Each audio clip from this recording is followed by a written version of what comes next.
सोरबा सासेल' लिडारखौहाय बिदि एटेक खालामनो नागिरनाय बिथांनि न'आव थांनानै बिथांनि न'आव अन्थाइ खुबैनाय बेफोर मोजां जायाखै आरोना दिनै बिटिसि सेक्रेटारियेट अफिसाव जालांनाय जितु जाथाय आरो रिलि समाव हाग्रामा महिलारी सारनि सायाव गाज्रि रावजों सोंखारिनायखौ लानानै BPF नि लाइमोन गांखंनि दैदेनगिरि मानगोनां कसमी बसुमतारिया गोख्रों सोंखारिफैदों। ओके आं दा बेखौसो बुंगोन जे जोंनि ट्राइबेल बर' स्टुडेन्टसफोरा BTC सेक्रेटारियेट अफिसखौ बुफायनाय लोगो लोगोनो दिनैहाय माबेबा गरं सिङाव हाबसोनानै थानाय बै BPF नि मावथि वार्कार्स सापर्टारफोरा दिनैहाय थमलेट नुजाफैदों। जायखौ बर' फिसाया मावदों नालाय बर' जाति नालाय बर'जों बर' अरलायलायनो थाखाय माबेबा गरं सिंनिफ्राय दिनैहाय थैनो गोनां बोराय बुरिफोरबाबो स्टेटमेन्ट होफैदों। बर' स्टुडेन्टफोरनि हेंथायै सोंखारिदों, दुखु मोननाय फोरमायदों। खोथायावनो बुंनाय दंखायो जे बर'आ बर'जोंबा मोसा आरो गुबुन हारिजोंबा दाउसा होननानै।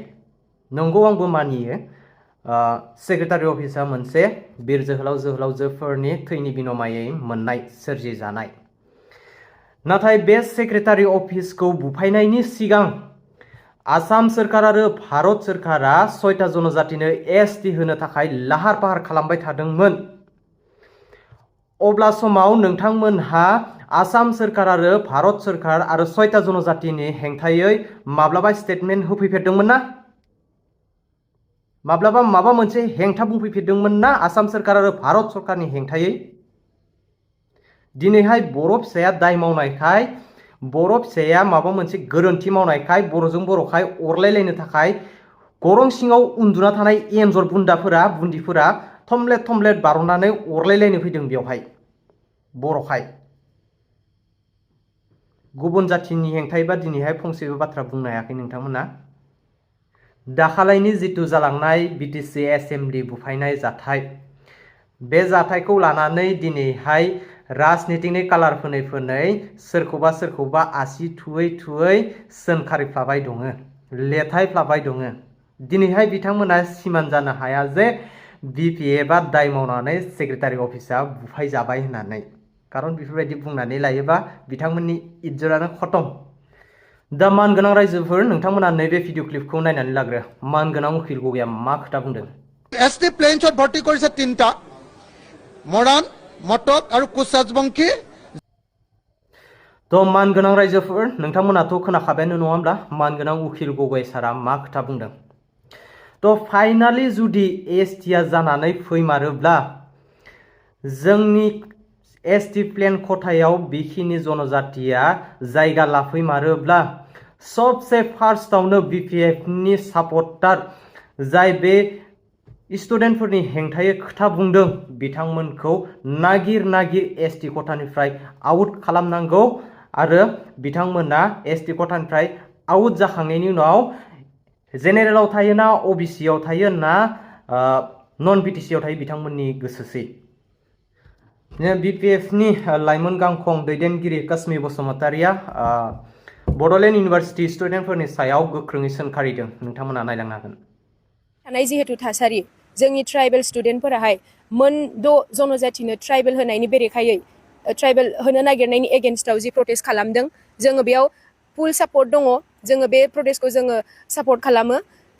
खिन्थु दाख्लै जोंहा 29 नभेम्बर खालि जोंनि BTC सेक्रेटारियेट अफिसाव हाबनानैहाय जोंनि एसेम्बलि हाउसाव थांनानै जोंनि स्टुडेन्टफोरा जिबायदि बुख्रेबहैदों जोंनिनो गावनिनो निजा जोंनि मोनखानाय जिहेतु सम्पति बेखौ दंस खालामनो थांदों। जोंहा बिनि सायाव जों दुखु मोननाय जोङो दिनैनि दिनाव जोङो फोरमायगोन। मानो होनोब्ला जोङो जोंनि बे BTC सेक्रेटारियेटखौ जोङो ओरैनो मोनाखै। बेवहाय जोंनि हाजार जोंनि जोहोलावफोरा जोंनि गेदेमा सुबुंफोराहाय गावनि जिउखौ अबदान होनानै गावनि थैखौ दान होनानैसो जोङो बेखौ खस्थ'यै जोङो जुजिनानै मोननाय। दिनै बेखौनो जोंनि फरायसाफोरा मोजाङै सानाबालायनो सानस्लाबनो हायैयाव दिनै बिथांमोनाहाय दिनै बेबायदि जोंनि BTC सेक्रेटारियेट अफिसाव थांनानैहाय बेबायदि बुख्रेबहैनाय जोङो बेखौ मोजां मोनाखै। बेनि आन्दोआव सोरनिबा आखाइ दङ होननानै सानो नामा? निस्सय बेनि आन्दोआव सोरनिबा आखाइ थागोन।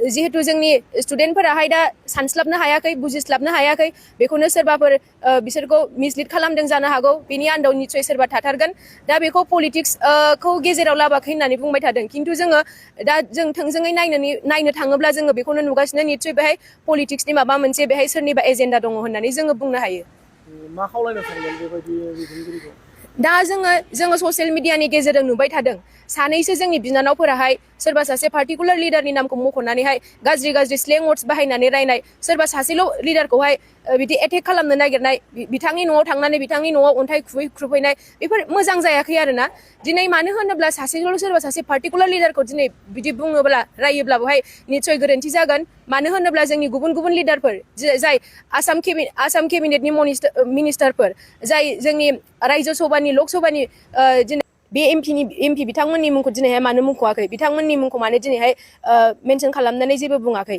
दिनैहाय जोंनि एबसुनि दिपेन बर' सार बिथांमोनाबो मोनसे सिगां समावनो बिथांमोनाबो मोनद' हारिनोहाय जोंनो एसटि होनाय जिहेतु जोंनि बे थाखानाय मोन 14था जोंनि एसटिफोरा जेबो खहा जायालाबासिनो दस्रा गुबुन हारिफोरनो एसटि होनायाव जेबो खहा जानाय नङा होननानै बे खोथाखौ सिगांनिफ्रायनो बुंबोबाय थादों दिनै बिथांमोननि मुंखौ मानो बिथांमोनहाय लाबोआखै बिथांमोननि मुंखौ मानो मेनसन खालामाखै दिनैनि दिनाव जाय गभर्नमेन्टआव फैदों दिनै बिथांखौल' दिनैहाय मानि थाखाय थांखिनानै बेबायदि बुंबाय थादों आङो दिनैहाय बेखौ जोंनि लाइमोन सेंग्रा सिख्लाफोरनि सायाव आङो सोंखारिनो सानदों आरो जोङो दिनैहाय बेबायदि जोंनि गावनि निजा थाखानाय सम्पति बा जोंनि एसेम्ब्लि हाउसाव बुख्रुब सुख्रुब खालामनानैल' जोङो जोंनि मुभमेन्टखौ जोङो स्ट्रंसिन खालामनो हानाय नङा बेबायदिजों जोङो जेबो साक्सेस मोननाय नङा होननानै आं सानो जोंहा दा जोंनि मेन उद्देश्यआ बेनोखि जोङो जोंनि आसाम गभर्नमेन्टखौ मिथिहोनांगौ जोंनि सेन्ट्रेल गभर्नमेन्टखौ मिथिहोनांगौ जे जोङो इजिलि बेबायदि जोङो मोनद' जनजातिफोरनो जोङो एसटि होनायखौ जोङो बिदि होनो हानाय नङा खिन्थु बेखौहाय माने बेबायदि खालामनायनि गेजेरजों जोङो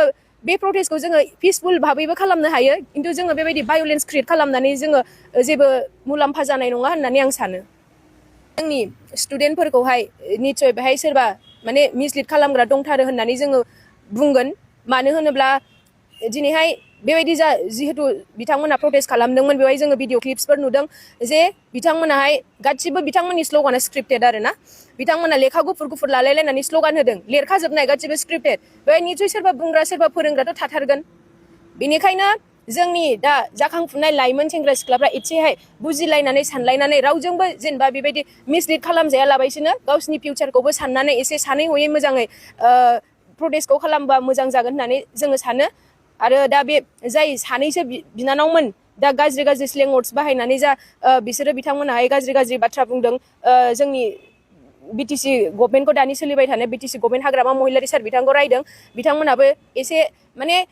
एसे स्टुडेन्ट हिसाबै गोबां बिदि माने आब्रुथि गैयै बिदि जानो नाङा आरो एसे डिसिप्लिनखौ मेनटेन खालामनांगौमोन होननानै आं सानो